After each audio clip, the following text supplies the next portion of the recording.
Welcome to Animology, a podcast about language, the animal-related words and expressions we use every day, and how they shape and reflect our relationship with animals. My name is Colleen Patrick-Goudreau. I am your host. You can find me at ColleenPatrick-Goudreau.com and this podcast at animologypodcast.com. Of course, be sure to subscribe to Animology at Stitcher, iTunes, Google Play, and everywhere else you listen to podcasts. And thank you for sharing this podcast and leaving ratings and reviews. Word of mouth is the best way to spread the word, and your support makes this podcast possible. You can become a supporter, a patron, in the truest sense of the word by going to patreon.com/Colleen Patrick-Goudreau, or you can hit the donate button at ColleenPatrick-Goudreau.com. Today's episode is Don't Get Fleeced or Pull the Wool Over Your Eyes, expressions from the hair of sheep. Mary had a little lamb, its fleece was white as snow, and everywhere that Mary went, the lamb was sure to go. What you just heard is the reason you're all able to hear my voice today. It was the very first audio recorded by Thomas Edison on his newly patented invention, the phonograph, in 1878. Well, let me rephrase that. Edison patented his new invention in 1878 and indeed recorded those little lines, but it was thought lost. So he recreated the recording in 1927, and that's what you just heard. Mary had a little lamb, his fleece was white as snow, and everywhere that Mary went, the lamb was sure to go.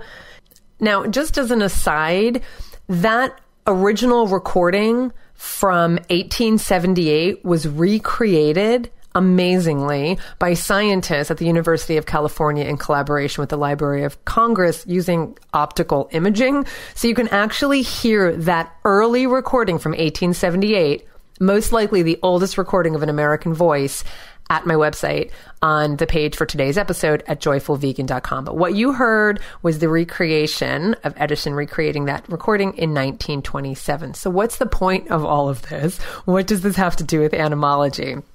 Well, not only was this early sound recording a precursor to the digital recording we now know and love so much today, the real point as it relates to today's episode is that that little nursery rhyme is probably one of the most familiar pop culture references of the word fleece. Mary had a little lamb, his fleece was white as snow. And incidentally, that nursery rhyme was written in 1830 by one Sarah Josepha Hale, whom you've heard me talk about in my Food for Thought podcast related to Thanksgiving, because she's the reason it's a national holiday in the United States, Sarah Josepha Hale, and she's the reason turkeys, unfortunately, are served.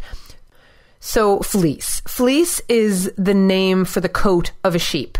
And I think the best way to differentiate it from wool is to say that fleece refers to the animal hair from a sheep or even a long-haired goat still on the animal or not yet shorn from the animal and processed to become fiber or yarn, which we call wool. You may hear people refer to wool as in the fine, soft, curly hair forming the coat of a domesticated sheep when it's still on the animal, doing the job it was meant to do.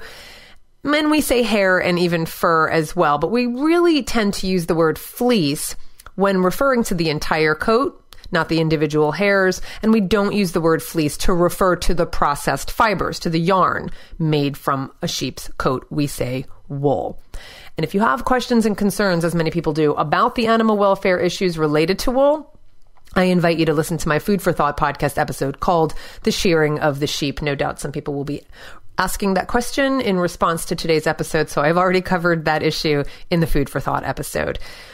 So we say wool when referring to the fabric made from a sheep's coat, but we do say fleece when referring to a fabric as well, a fabric called polar fleece. Polar fleece is a synthetic fabric. It was invented in 1979. It originated in Massachusetts together by two companies. It was created by two companies. One, the company Patagonia, the company still exists today, and a company that is now called Polar Tech.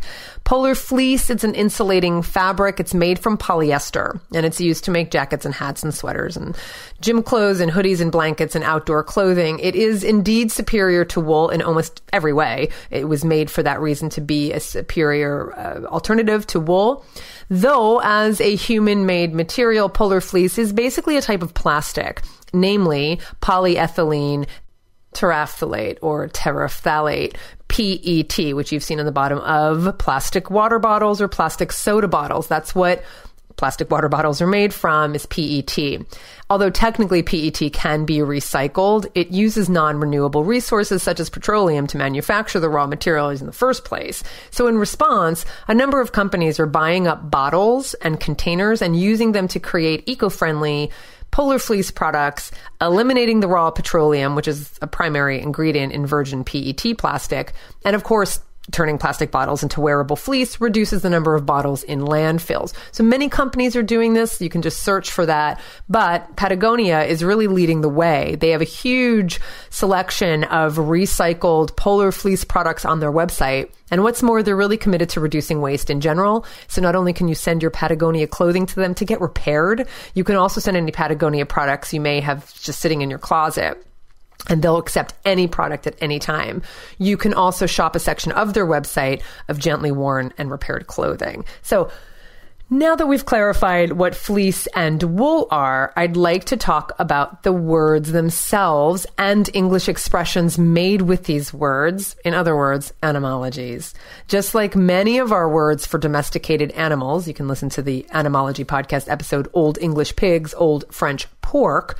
Fleece is an Old English word. It came from a West Germanic word, though the origins of it are uncertain. It's probable, but not definite, that it came from the Proto-Indo-European root plus, P-L-E-U-S, meaning to pluck, which is also the source of the Latin word pluma, from which we get plume in English, as well as feather. Both of those words, pluma from Latin, which became plume in English, and feather, which is an English word, both come from that same Proto-Indo-European root to pluck. Now remember Grimm's Law, we talked about this in a very early episode. The consonant shifts between Latin and Germanic languages, like English, they may have the common Proto-Indo-European root, but the Latin P changed to an F, as in Frank, in Germanic languages, which is why the words plume and feather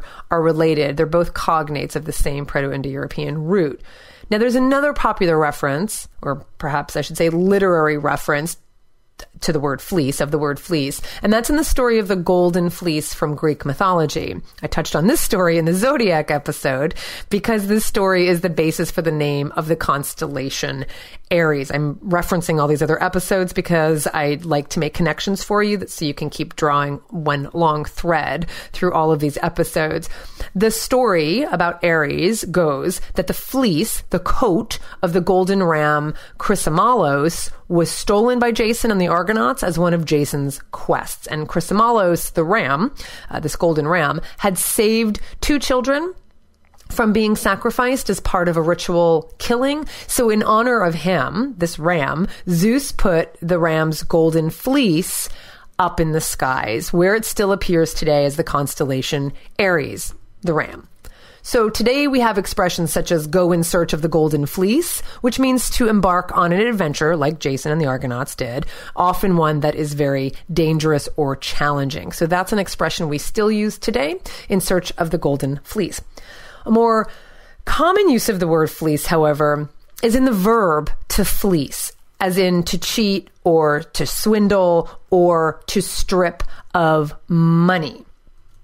And when fleece became a verb in the 1530s, it had a literal meaning. So you had fleece, the noun, referring to the sheep's coat. In the 1530s, you get a verb to fleece, which meant literally to strip a sheep of his fleece, of his coat. So to fleece meant to strip a sheep of his fleece. And 30 years later, by the 1570s, that verb took on the figurative meaning to cheat, to swindle, to strip of money. So you can see the connection there, and you can fleece someone, you can be fleeced, or you can be a fleecer. All of these words coming from the noun fleece, referring to a sheep's coat, then becoming a verb meaning to strip the sheep of his coat, and then that verb shifted to mean, to have the figurative meaning, to strip someone of their money, to con or trick someone out of their money. Synonyms for this verb, to fleece, are to cheat, to rob, to con, to steal, to rip off, to stiff, to defraud, to swindle, to take to the cleaners, to take for a ride. And interestingly, 2 etymologies. You've got to rook. To rook someone is to con them. And another expression that's not really common around my parts, to sell a pup. Have you heard that one? It's an informal British expression that's also a little old-fashioned, so you might not be familiar with it, but it's similar in my mind to other etymologies, such as a pig in a poke and to let the cat out of the bag. The origins having to do with an old swindle, where one person would be sold a bag. A poke, by the way, is an old word for a bag. So one person would be sold a bag purportedly containing a piglet, pig in a poke, right? You've got a pig in a bag, but which actually contained a puppy. Or in the case of let the cat out of the bag, it's allegedly from the practice of substituting a butchered cat for a pig when sold in a sack at a market, so it was concealed. The person buying what they thought was a pig couldn't see that it was actually a cat. So letting the cat out of the bag means that you prove that you were sold something you didn't actually want, something of lesser quality than what you thought you were buying in the first place. It was concealed before it was revealed until the cat was let out of the bag. That's the meaning of that. Similarly, to buy a pup or to be sold a pup has a meaning to trick someone into paying too much for something or into buying something that is worthless or of little value. Not that puppies are worthless. Puppies are not worthless. But of course, if someone thinks they're buying one thing of value, which people would consider a pig to have because they would be killing and eating him, only to realize later, after it's too late, that it's worthless, again, from the standpoint of the expectation, then you can see its meaning to be sold a pup, to buy a pup. In all of these cases, you were tricked into buying something that isn't what you thought. You were fleeced. You were sold a pup. You bought a pig in a poke.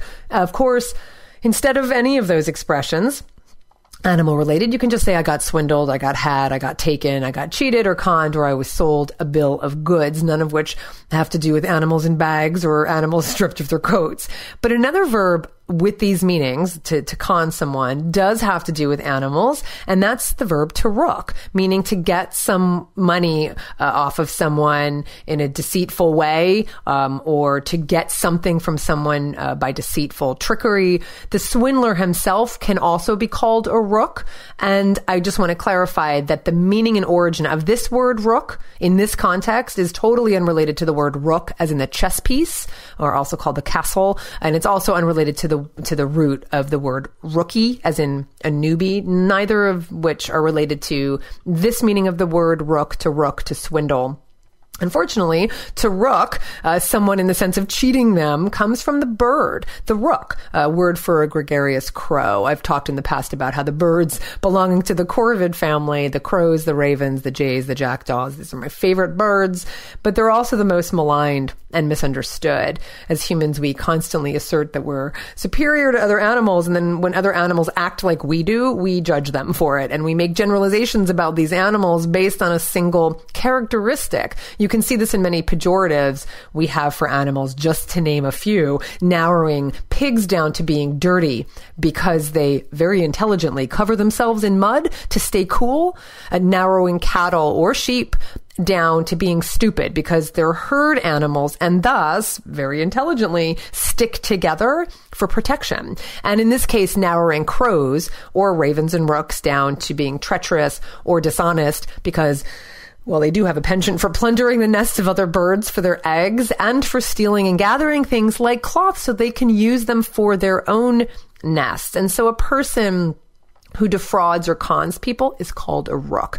It's not as common a term today, but it is still in use, and it is an etymology, so it is worth talking about in the context of someone getting fleeced, someone getting rooked, someone getting swindled. So moving away from expressions with or uses of the word fleece in the English language, we have many expressions with the word wool. The word wool is an Old English word that may originate from a Proto-Indo-European word meaning to tear, to pluck, as in plucking wool from a sheep's body. To pull the wool over someone's eyes is to make them blind to the facts, right? To deceive, to hoodwink. The origins for this expression, to pull the wool over someone's eyes, has to do with powdered wigs worn in days of yore, which would have resembled lamb's wool, those white powdered wigs, although the wigs would have been made from some kind of animal hair, such as horse or goat or human. And so when you pull the wig down from the head, you pull the wig over the eyes, you blind the person. Thus, you pull the wool over someone's eyes. It's recorded as early as 1838. Non-animal versions, to be hoodwinked.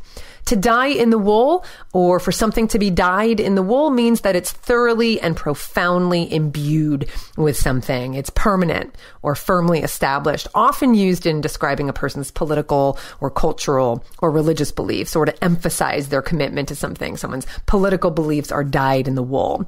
It refers to staining raw wool fibers with dye before they're spun into thread, making the color more permanent and durable. Non-animal versions include bred in the bone, deep-rooted, deep-seated.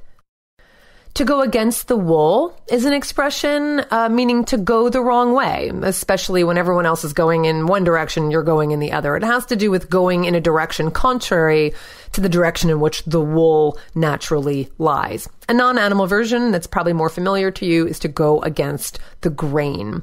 To gather wool, or wool gathering, is an old phrase going back to the 1550s. It means indulging in wandering fancies and purposeless thinking, to be in a dreamy or absent-minded state such that you dilly-dally. Like, we're in a rush, there's no time for wool gathering. We're in a rush, there's no time for dilly-dallying. It's from a literal practice of gathering loose tufts of wool that had gotten caught on bushes and fences as sheep brushed by. And here's an example of people talking about wool on the coat as the coat of the living animal, of the animal, who has the coat fully intact before it's been sheared off. So in this case, you have wool referring to the coat itself. And so the idea is that the task of gathering these loose tufts of wool was so tedious that the people assigned to it would have been so bored as to turn to daydreaming and wandering aimlessly to while away the time. So daydreaming, dilly-dallying, that's the idea. Woolly thinking means that your thoughts lack clarity or coherence and substance, referring to the dense nature of sheep's hair, so woolly thinking. More cry than wool. This is an expression I have never used in my life. It's very interesting, I think. More cry than wool.